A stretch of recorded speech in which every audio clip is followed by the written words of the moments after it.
الحمد لله رب العالمين أشهد أن لا إله إلا الله وحده لا شريك له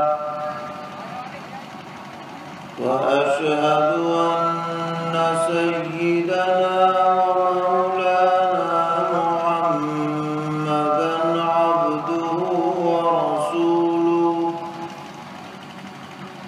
صلى الله تبارك وتعالى عليه وعلى آله وأصحابه وذرياته أجمعين أما بعد فأعوذ بالله من الشيطان الرجيم بسم الله الرحمن الرحيم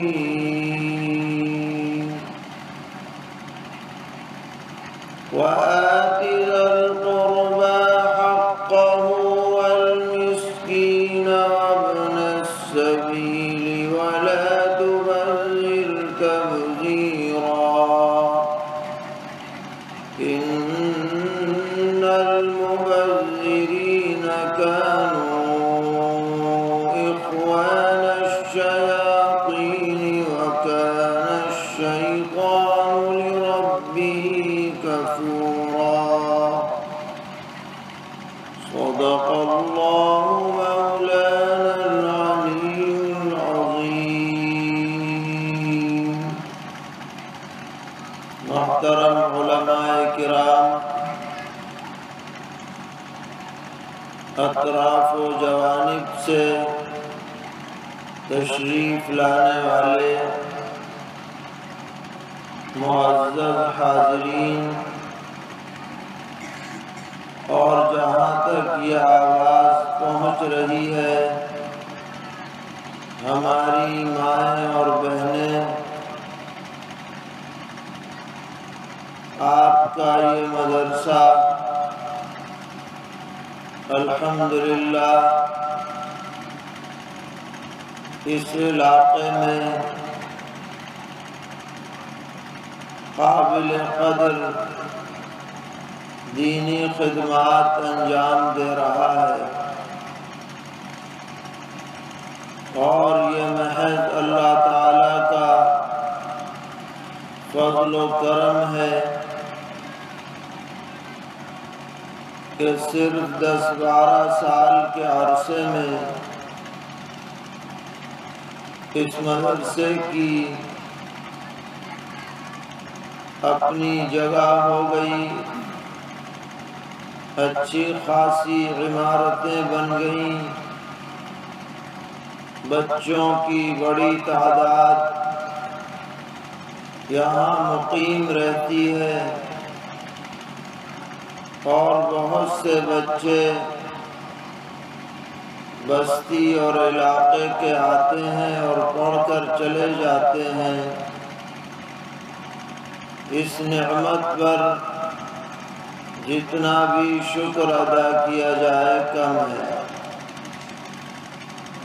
مدرسے کے تمام منتظمین، معاونین، اساتذہ، سبھی حضرات مبارکبادی کے قابل ہیں۔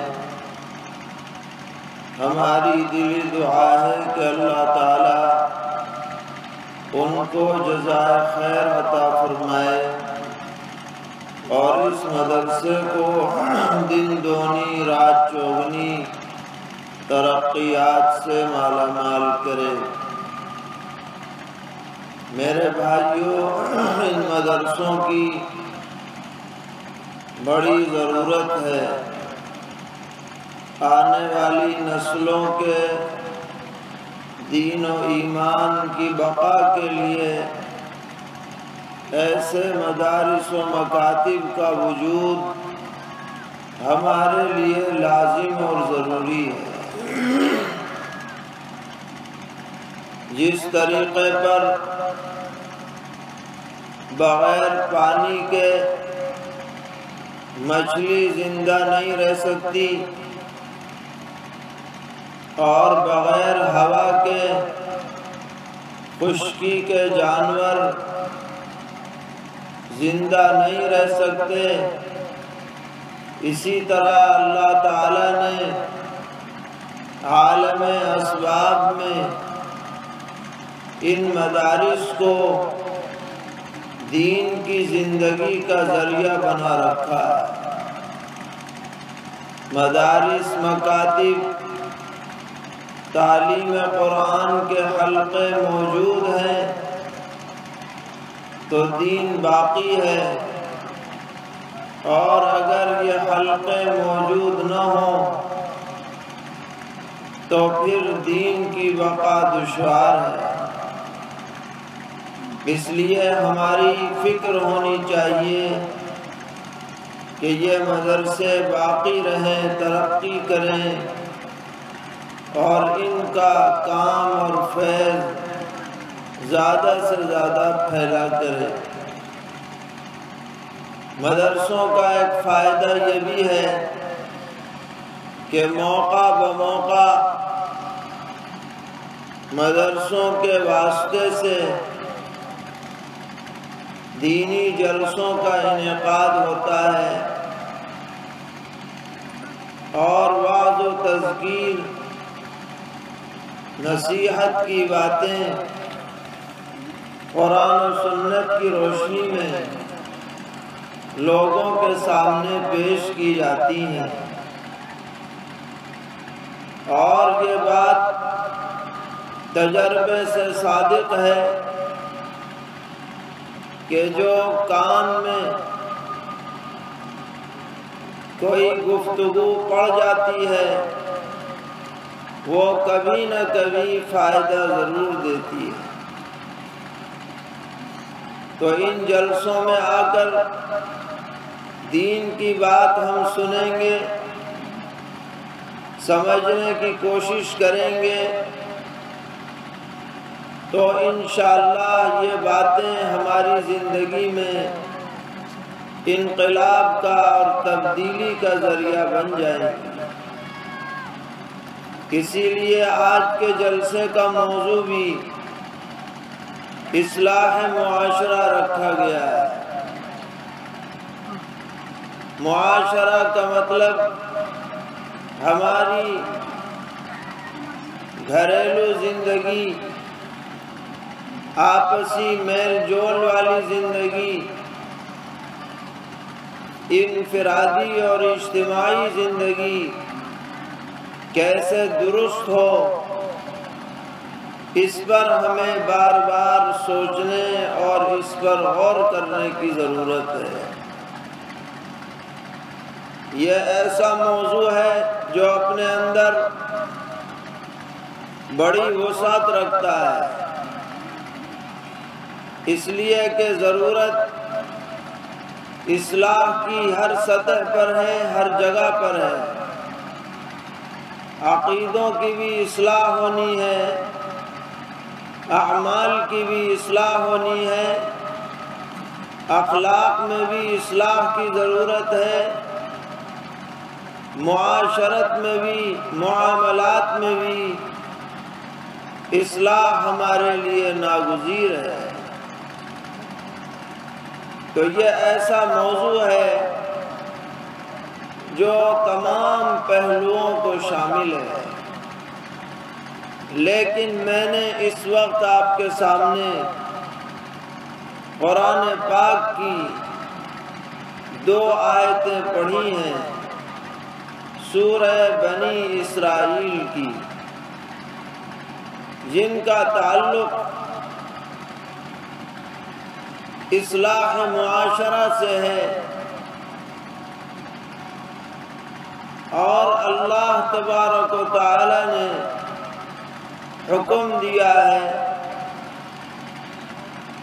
کہ ہر آدمی اپنے رشتہ داروں کا حق ادا کرے، مسکینوں کے ساتھ اچھا برتاؤ کرے،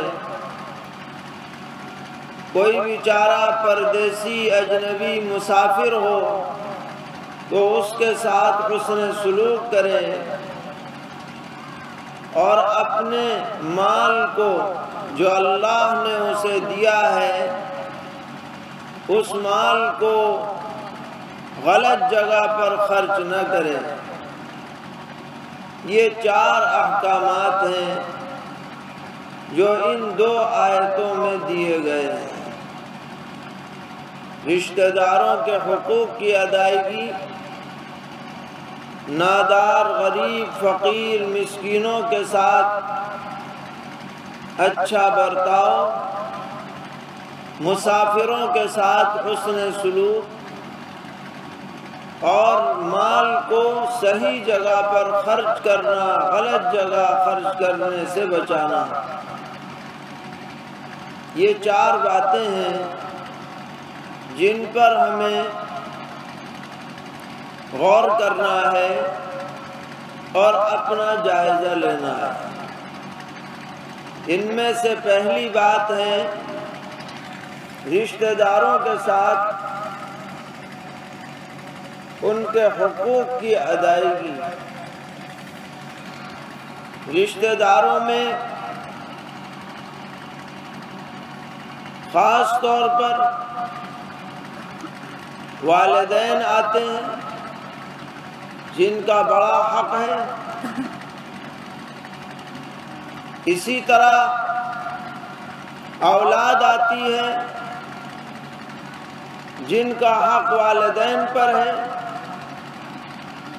اسی طرح اپنے بھائی بہن اعزہ اقربا آتے ہیں، یہ سب ذی القربیٰ میں شامل ہیں۔ انسان کو چاہیے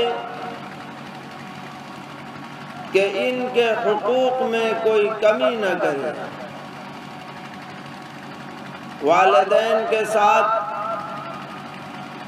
حسن سلوک، قرآن پاک میں اللہ تعالیٰ نے جگہ جگہ فرمایا کہ ہم نے انسان کو تاکید کی ہے کہ وہ اپنے والدین کے ساتھ اچھا برتاؤ کرے۔ یہاں تک فرمایا کہ ان کو اف بھی مت کہو، جھڑک کے بات مت کرو، ان کی عزت کرو، تعظیم کرو، ان کے لیے دعا کرتے رہو، ان کے سامنے جھکے جھکے رہو۔ یہ والدین کا حق ہے۔ وہ اگر ضعیف ہو جائیں، کمزور ہو جائیں، کمانے کے لائق نہ رہیں تو اولاد کی ذمہ داری ہے کہ ان کے مالی حقوق کو بھی ادا کرے، ان کے ساتھ بہتر برتاؤ کرے۔ یہ تو ہوا والدین کا حق۔ والدین پر اولاد کا حق یہ ہے کہ زندگی کے اندر کوئی والد، کوئی والدہ اپنی اولاد کے درمیان امتیاز نہ کرے، کسی کو زیادہ دے، کسی کو کم دے، کسی سے خوش رہے، کسی سے ناخوش رہے، یہ صحیح نہیں ہے۔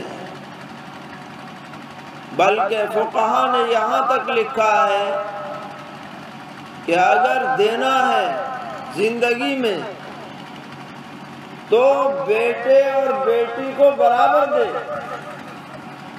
جتنا بیٹے کو دیا اتنا ہی بیٹی کو بھی دے۔ زندگی کا معاملہ یہ، تو جب بیٹے اور بیٹی میں برابری ہے تو بیٹے اور بیٹے میں برابری کیوں نہ ہوگی؟ حدیث میں آتا ہے، صحیح روایت ہے، ایک صحابی ہیں، ان کا نام ہے حضرت بشیر رضی اللہ تعالی عنہ۔ ان کی 2 شادیاں ہوئیں، دوسری بیوی سے ایک بیٹے پیدا ہوئے، ان کا نام تھا نعمان۔ جب وہ کچھ بڑے ہو گئے تو بیوی نے کہا کہ ان کے سوتیلے بھائی ہیں، پتہ نہیں تمہارے بعد وہ میرے بیٹے کو دیں یا نہ دیں، تم ایک غلام میرے بیٹے کے نام کر دو۔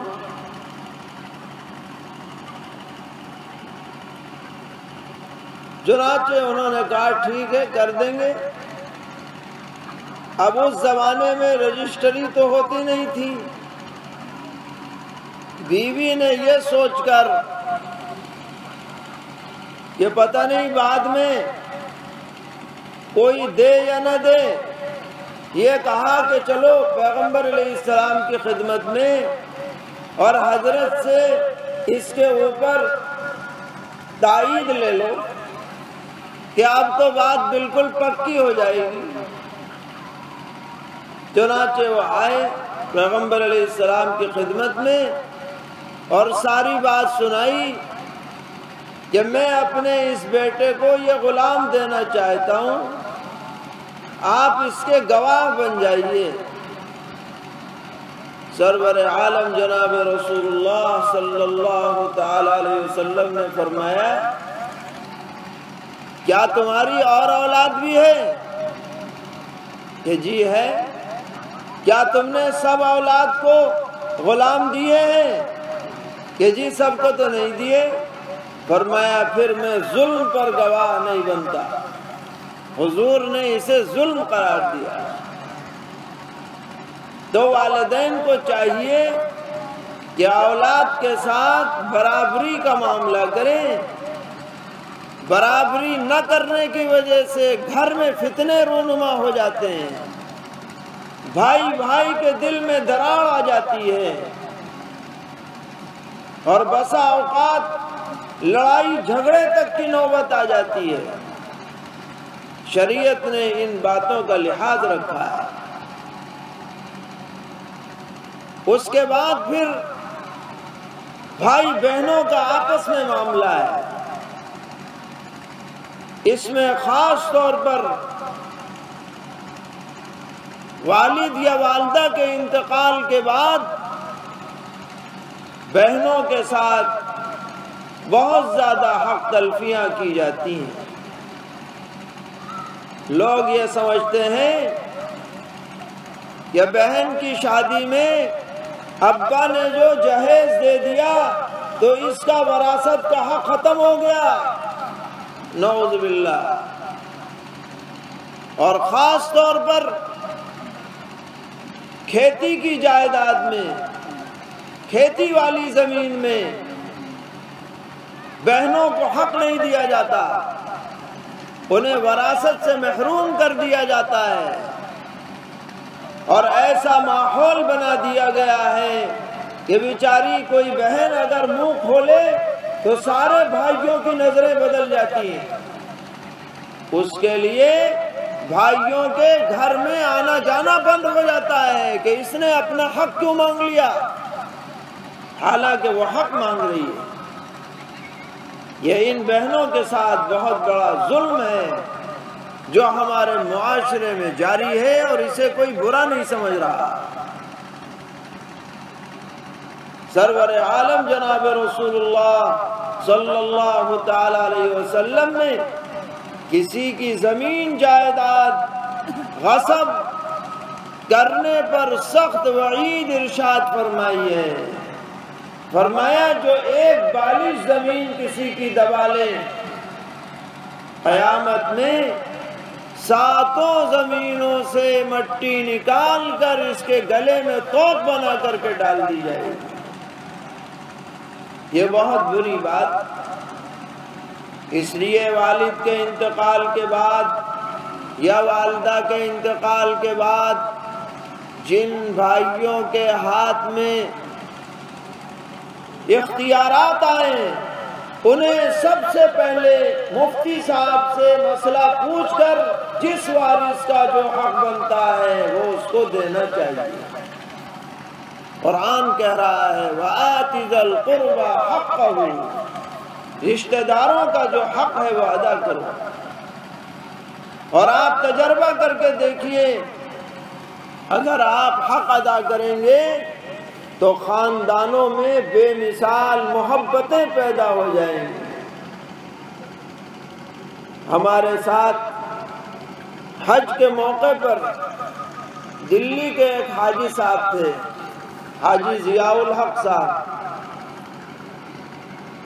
انہوں نے مجھ سے مسئلہ پوچھا کہ ہمارے والد کا انتقال ہو گیا، ہم 4 بھائی ہیں، 4 بہنیں ہیں،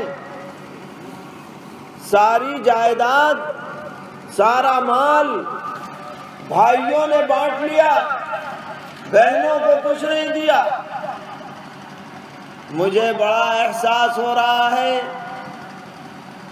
اور میں نے یہ ارادہ کیا ہے کہ میں واپس جا کر میری طرف جو بہنوں کا نکلتا ہے وہ تو ضرور دے دوں گا، اور بھائیوں سے بھی بات کروں گا۔ آپ بتائیے شریعت کیا کہتی ہے؟ میں نے کہا بھائی بہنوں کا بھی حق ہے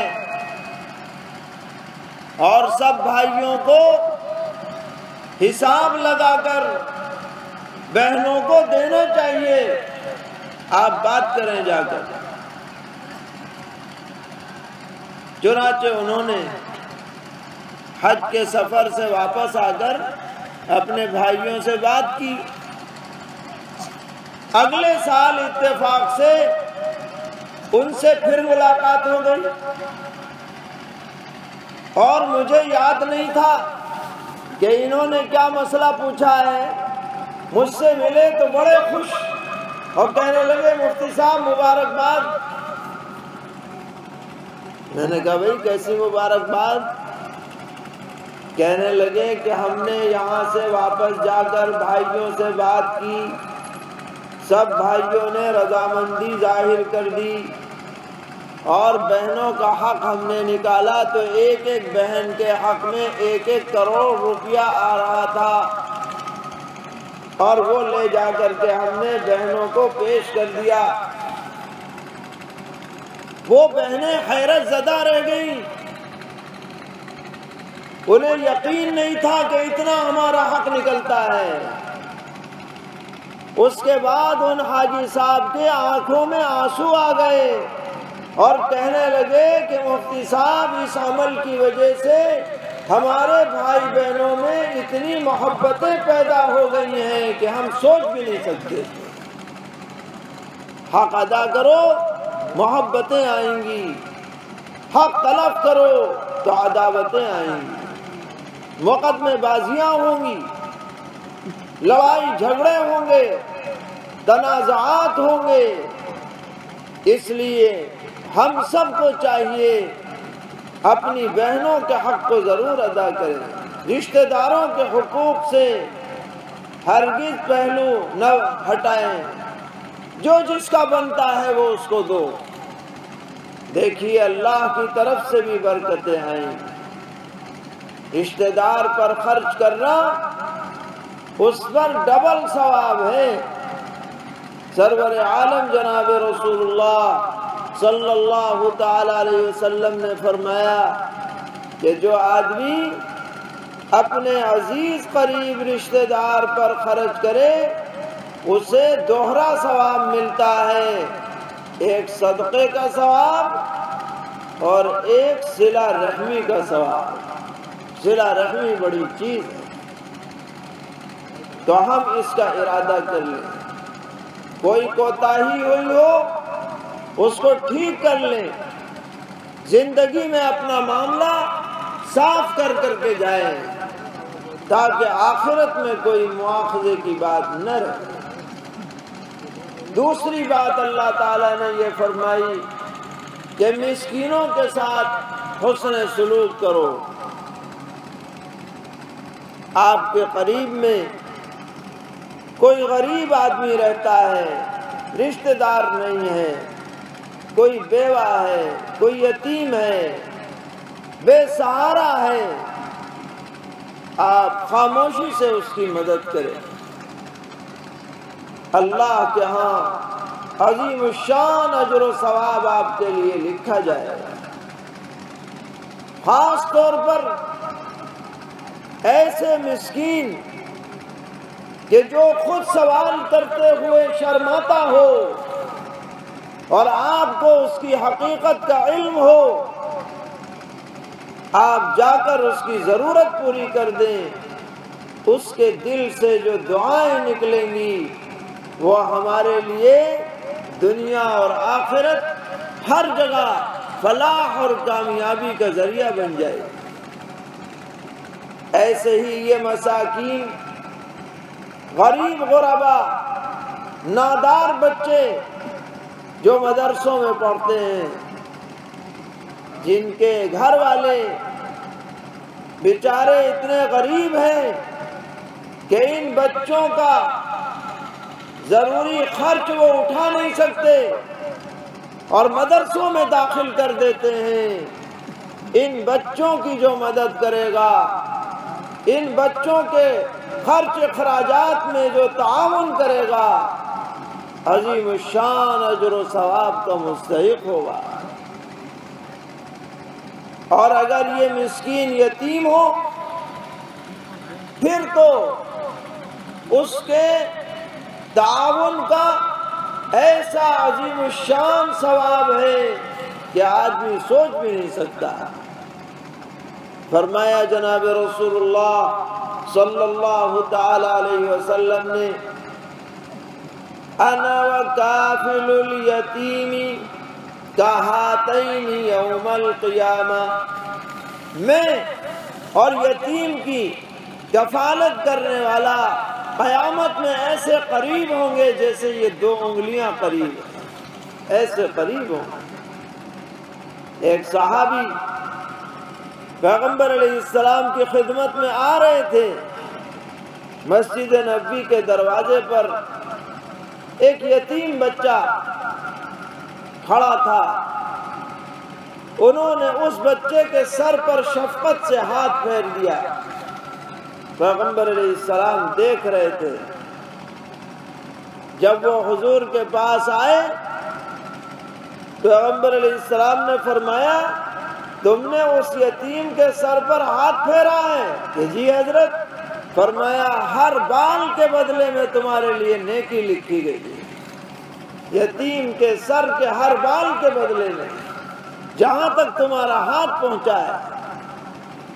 تو ان غریبوں کی مدد، طالبان علوم نبوت کی مدد، مسکینوں کی مدد، یہ ایمان کا تقاضا ہے، قرآن کا حکم ہے۔ اسی طرح آپ نے فرمایا، مسافر آدمی، پردیسی جا رہا تھا، سامان لٹ گیا، جیب کٹ گئی یا اور کوئی حادثہ پیش آ گیا، آپ اس کی مدد کریں، اس کی ضرورت پوری کریں، اس کے لیے توشہ تیار کر دیں، زاد راہ تیار کر دیں۔ قرآن کہہ رہا ہے ایسا کیا کرو، یہ ایمانی صفات میں سے۔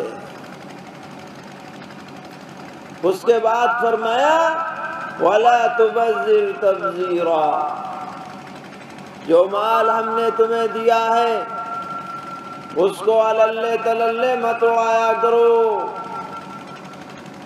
دکھلاوے کے لیے، نام و نمود کے لیے، نمائش کے لیے، اپنی بڑائی کے لیے، ایسی جگہوں پر خرچ کر رہے ہو جس کا کوئی فائدہ نہیں، یہ مال کو ضائع کرنا ہے جو اللہ کو پسند نہیں ہے۔ فرمایا، ان المبذرین کانوا اخوان الشیاطین، یہ مالوں کو اڑانے والے سب شیطانوں کے بھائی بند ہیں۔ وَكَانَ الشَّيْطَانُ لِرَبِّهِ كَفُورًا، اور شیطان اپنے رب کا ناشکرا ہے، جو شیطان کے راستے پہ چلے گا وہ بھی ناشکرا ہو جائے گا۔ آج مسلمان اپنی پسماندگی کا رونا روتے ہیں، اخبار اٹھاؤ، یہ ہو گیا وہ ہو گیا، مسلمان یوں ذلیل ہو گیا، یوں پریشان ہیں، اقتصادی طور پہ پریشان ہیں، مالی طور پہ پریشان ہیں، فلاں پریشان ہیں۔ ایک طرف تو یہ رونا ہے اور دوسری طرف مسلمانوں کی شادیوں میں چلے جاؤ تو وہاں جا کے پتہ چلے ان سے بڑا مالدار کوئی نہیں دنیا میں، ایسی ایسی شادیاں ہو رہی ہیں، چاہے ادھار لینا پڑے، سودی قرض لینا پڑے، گروی رکھنا پڑے، اپنی جائیداد بیچنی پڑے، ناک نیچی نہیں ہونی چاہیے۔ یہ جھوٹی ناک کی بدولت اپنی ساری چیزیں برباد کی جا رہی ہیں، یہ شیطانی عمل ہے، دین بھی برباد، دنیا بھی برباد۔ شریعت نے نکاح کے عمل کو بہت آسان بنایا ہے، بہت ہی آسان ہے۔ دو گواہ میاں بیوی اگر موجود ہوں تو قاضی کی بھی ضرورت نہیں، اگر دو گواہ سامنے ہیں اور میاں بیوی خود موجود ہیں قاضی کی بھی ضرورت نہیں۔ لیکن چلو قاضی ہے، خطبہ پڑھے گا، ایجاب و قبول کرائے گا، وکیل ہے اجازت لے کے آئے گا، مسجد میں نکاح کرو، لوگوں کو اطلاع کر دو، جو اللہ تعالیٰ نے تمہارے پاس وسعت دی ہے، لڑکی والوں پہ کچھ نہیں ہے، لڑکے والے پر کہ تم ولیمہ کر دو، اور ولیمے میں بھی یہ نہیں ہے کہ قورمہ ہی کھلاؤ۔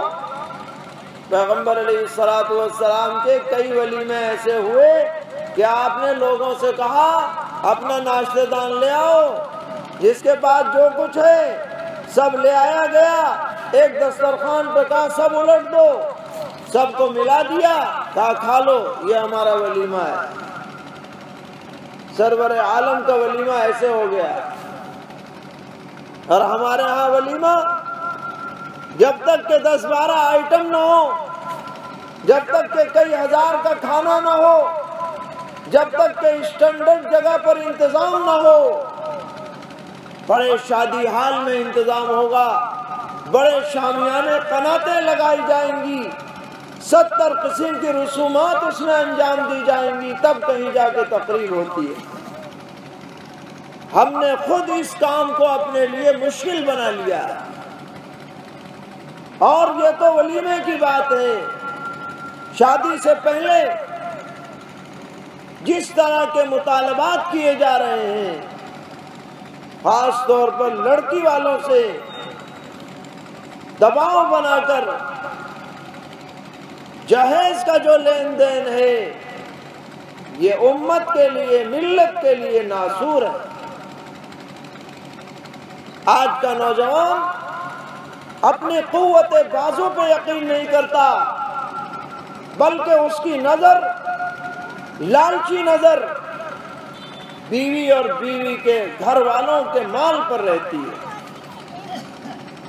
رشتہ پکا ہوگا، اسی وقت سے فہرستیں آنی شروع ہو جائیں گی، یہ چاہیے، یہ چاہیے، اور بیچارہ اگر نہ دے پائے تو دھمکیاں دی جاتی ہیں، رشتہ ختم کر دیں گے، اور شادی ہو گئی اور وہ چیز نہ آئی، اس بیچاری بچی کی جان آفت میں آتی ہے، ہر وقت تانے سننے پڑتے ہیں، تو کیا لے کے آئی ہے، تو کنگال ہے، تو فقیر ہے، نعوذ باللہ۔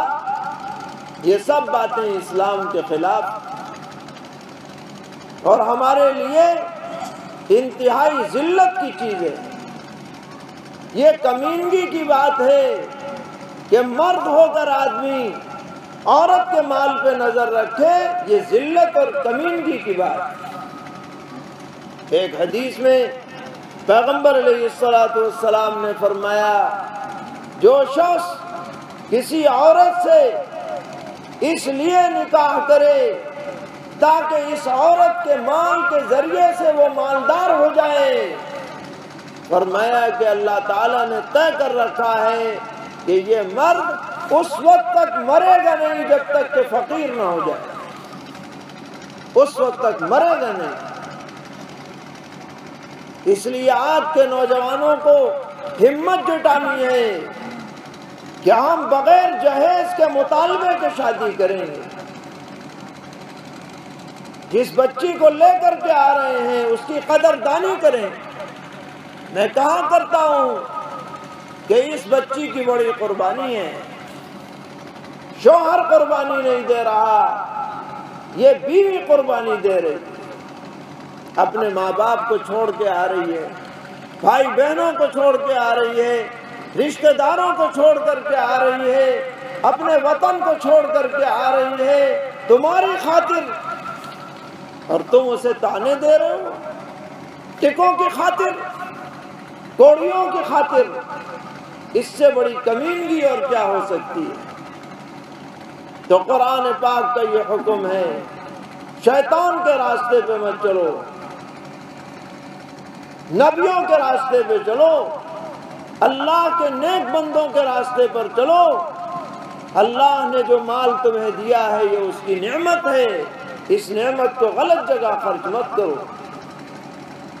یہ چند باتیں ہیں جن کی طرف ہمیں دھیان دینا ہے، خاص طور پر جو تقریبات میں خرافات ہو رہی ہیں اس سے ہمیں بچنا ہے۔